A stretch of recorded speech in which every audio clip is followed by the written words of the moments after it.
Welcome to my channel, the Tanawin PH channel.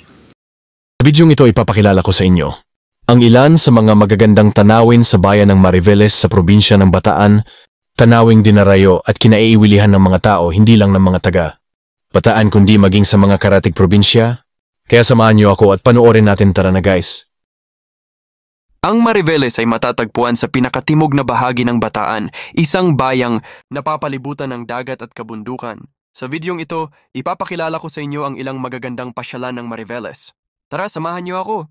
Welcome sa Barangay Sisiman, isa sa mga natatagong ganda ng Mariveles, Bataan. Dito matatagpuan ang Mamter San Miguel, isang bundok na hugis, kone na napapalibutan ng dagat at mga tahanan. Karamihan sa mga residente rito ay mga mangingisda, kaya buhay dagat ang kanilang kabuhayan. Tahimik, payapa at tunay na kahanga-hanga. Matatagpuan din dito sa Barangay Sisiman ang GN Power na nagsusupply ng kuryente sa iba't ibang lugar. Mula naman sa Blue House, tanaw mo ang malawak na karagatan at mga bangkang ginagamit sa pangingisda. Tunay na buhay probinsya. Simple, tahimik, pero may lakas at ganda. Puntahan naman natin ang isa sa mga tagong yaman ng Mariveles, yung Panoy Poy Cove. Ang cove na ito ay matatagpuan sa Barangay Balon Anito, sa bayan pa rin ng Mariveles, Bataan.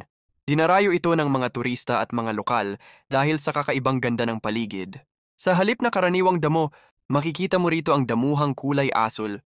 Kapag tinamaan ng araw, parang painting sa totoong buhay. Presko ang hangin, tahimik ang paligid, at perpektong lugar para magpahinga mula sa ingay ng syudad.